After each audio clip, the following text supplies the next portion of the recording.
How's it going out there, YouTube land and also social media lands? Welcome to an all-new video. In this video, we're going to be talking about and reviewing a new movie that just came out last weekend and is a fantastic film in a Agatha Christie world. So we're going to get right into that. Before we do that, make sure you hit that subscribe button so you don't miss this video and the other videos I put up.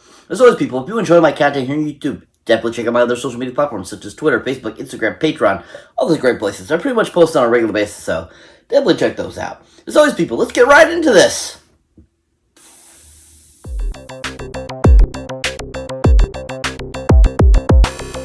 So welcome one and all to an all-new video. So like I was saying before, we're going to be doing a movie review of a new film that just came out last week and is an amazing film in the Agatha Christie universe and also a sequel to two other films that have come out in the last 10 years. And that, of course, is a film called A Haunting in Venice. Yeah, A Haunting in Venice. Yeah. So A Haunting in Venice is the third film in the Kenneth Branagh Hercule Poirot series and is a direct sequel to Death on the Nile, which came out a couple years ago. Now, this film series, like I said, is based off of the Agatha Christie writings and all that kind of good stuff. This particular one happens to be called from a book called A Halloween Party, actually. Which I found kind of interesting that they didn't call it a Halloween party, but yet they called it, A Haunting in Venice versus calling it that. Which I think it kind of would have been cool if they called it a Halloween party. But at the same time, I get that, A Haunting in Venice sounds a little more cooler than just the Halloween party type of deal. So I liked where they went with this and gave it a really fun type of title. But of course this film not only is a sequel, but it's just another great murder mystery type of deal. Where if you're especially a big fan of like murder mystery type films, you like thrillers, you like anything like that, this is a type of film that is up that alley and just is really successful at bringing that great mystery, but also at the same time keeping it very entertaining and fun. Now, this of course is directed none other by one of the main stars himself, Mr. Kenneth Branagh. Oh yeah, Kenneth Branagh, woo, Kenneth Branagh, yeah. So Kenneth Branagh, he's been around for years. He's been doing a ton of stuff over the years. He's directed stuff, he's acted and stuff, like Dead Like Me and stuff like that. He's been in a whole bunch of British films and so forth. And is just a really solid actor. I think one of my favorite roles of his, of course, is Inglourious Basterds, which he was really cool in. But overall, he's a really great actor, but also a really great director too. And I appreciated what he did with this film. I like how he kept it the same style as the previous two films, even though and he also did a great job of bringing to, a great forefront to give it a little different edge versus the previous two films too, which was really fun. And also bringing in kind of that supernatural element too as well for this film was also a nice little touch versus the previous two as well. And I just think Kenneth Branagh has a really great eye for action, for mystery, for good writing, for good storytelling, and just overall he has a really good concept of, what a film should be and how it should act out the different parts. And because he's been in, films for so many years, I think that also plays an advantage for him. Now, if you're a Kenneth Branagh fan or haven't seen anything of Kenneth Branagh, another great directing film of his is a great 2011 film that is one of the first films in the amazing Marvel universe called Thor.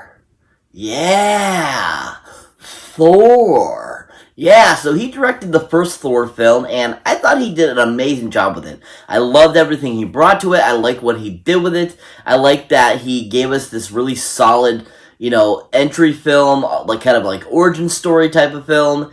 And I like the direction he took it, and I like that he gave us a kind of a serious film, but at the same time had some comedy.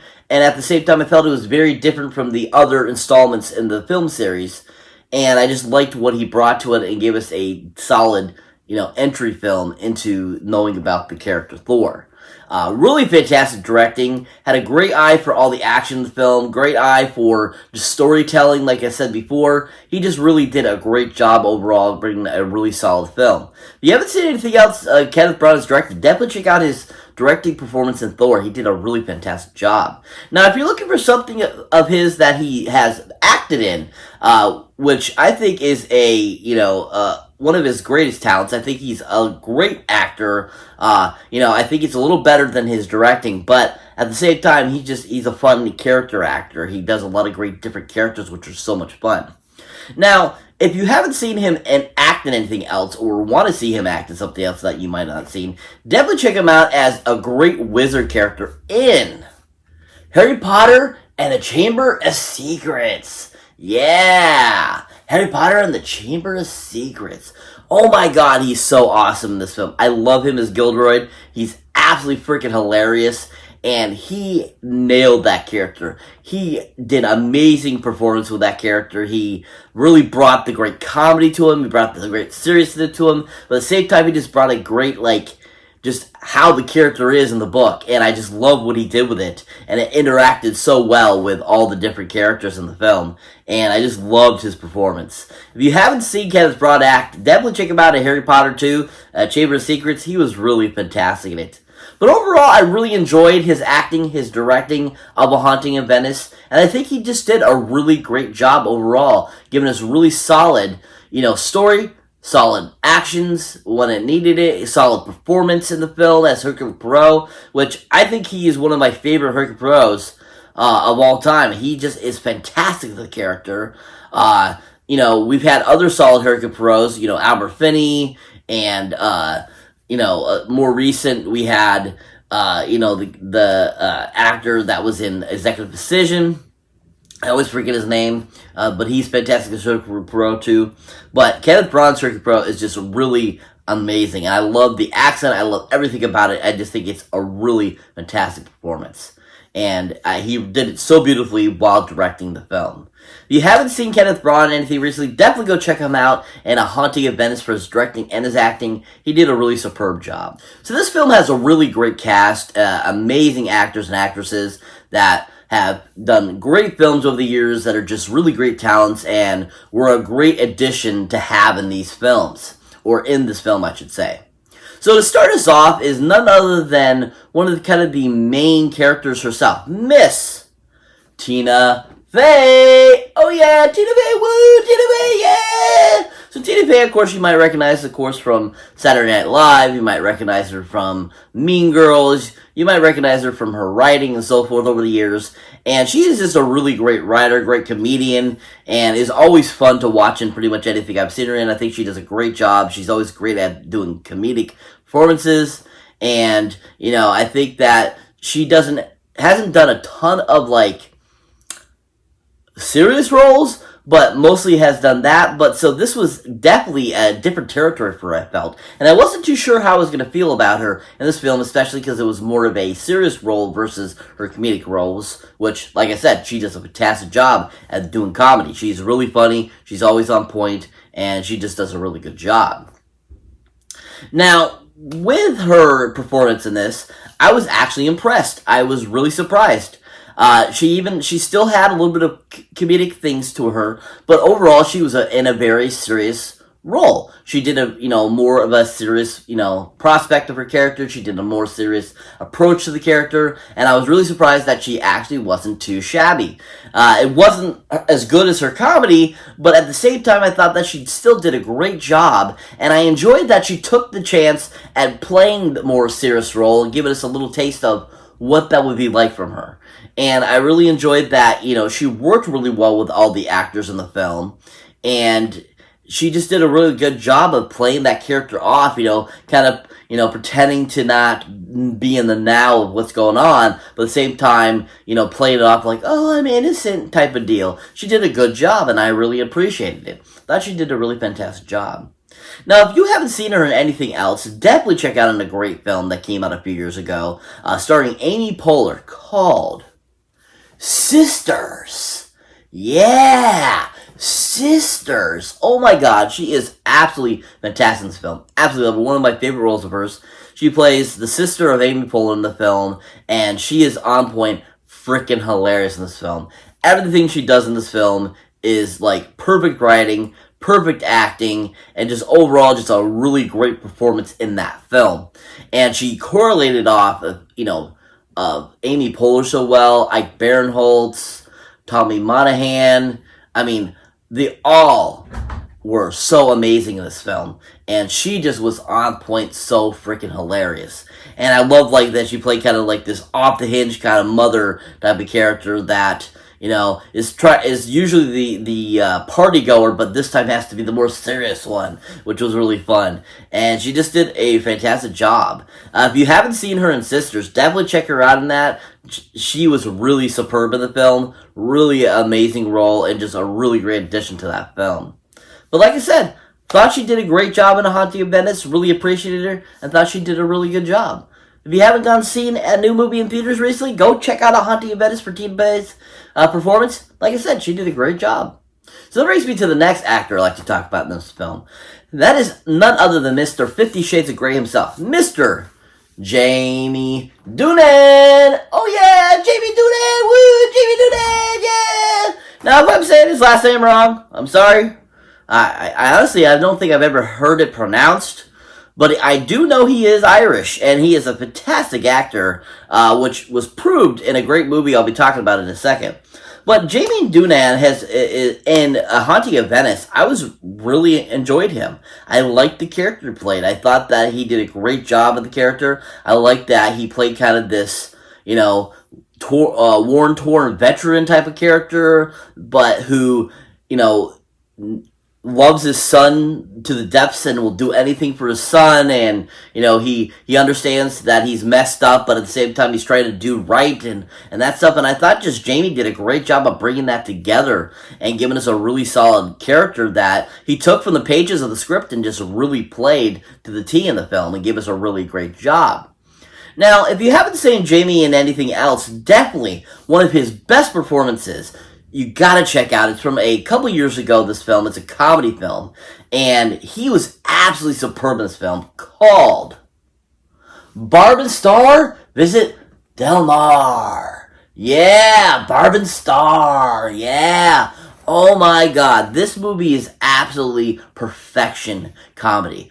Great cast, great everything, great directing, great score. This movie is fantastic, and Jamie was absolutely awesome in this film. Absolutely loved him. His comedic timing in it was amazing. His singing, his dancing, all of it. He was so freaking cool. And I was like blown away because, from my understanding, like with the 50 Shades of Grey film, he wasn't anything that special from what I've seen. And I wasn't too sure about the guy. But this movie proved me wrong and how awesome an actor he is. And that he is great at comedy. He was amazing. I just love Jamie. I think he's fantastic.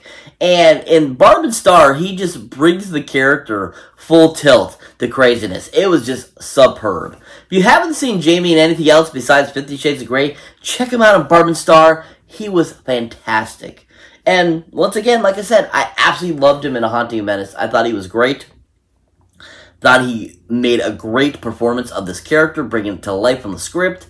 And I just enjoyed his interaction with all the different characters. And I just thought he did a really superb job. If you haven't seen anything new recently, go check out A Haunting of Venice and see Jamie in it.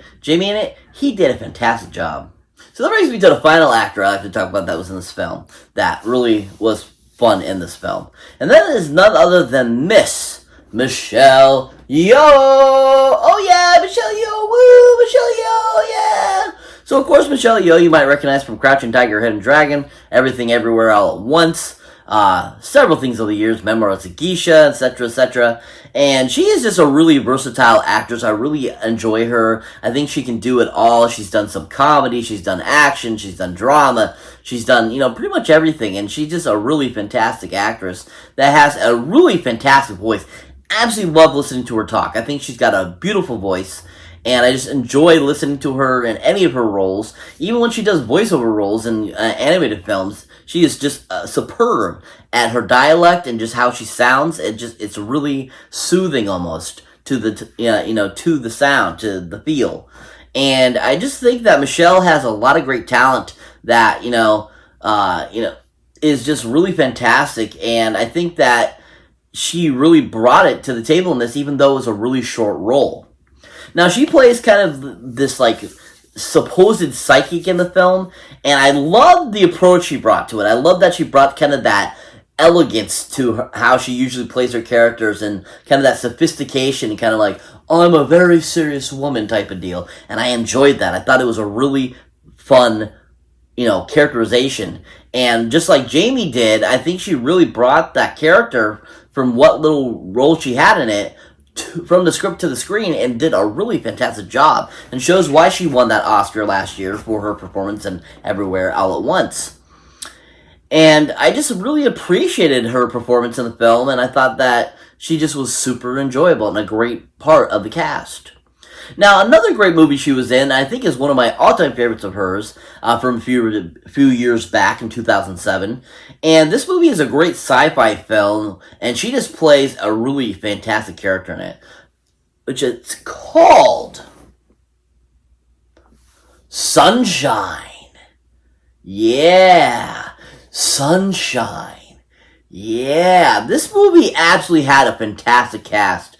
And Michelle Yeoh was a part of this cast, and she was dynamic in the film. She was so awesome. She was basically like the ship's botanist who was keeping the plants all alive to keep them growing food and stuff like that. And she just was so super awesome. I loved her performance. I loved her interactions with all the different characters. I like how she brought a real great sense to the character, compassion, great action, great, just all around, just a great performance that was really showed how good of an actress she really is. If you haven't seen her in Sunshine and want to see her in something that you haven't seen, definitely check her out in Sunshine. She was really superb in the film. But overall, I really enjoyed her in A Haunting in Venice, and I thought she was a great addition to the film, and she really helped round out the cast and give us a really solid performance. If you haven't seen anything new recently, go check out A Haunting in Venice for Michelle Yeoh's performance. She was fantastic. So what is A Haunting in Venice about? Basically, the premise of the story is this time a murder takes place over in Venice, Italy, and Hercule Poirot has been invited to this party to prove that hauntings are real. And basically, while he's there to prove this theory wrong, a murder happens, and then it's up to him to figure out who did it, why, and to save the day. It's a really well done film, really enjoyable. Like I said, Kenneth did an amazing job acting in it and directing it, and just overall, I think it's one of my favorite of the trilogy.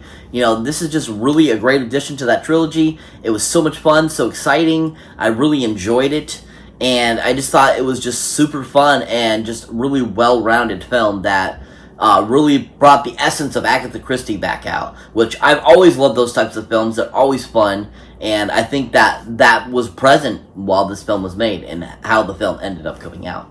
If you haven't seen it yet, definitely go check it out in theaters now. Giant 10 Golden Movie Box up. Worth the watch, people. It's amazing, and can't wait to add it to the collection. So that's it for this movie review, guys. As always, thank you for watching, thank you for liking, also thank you for subscribing.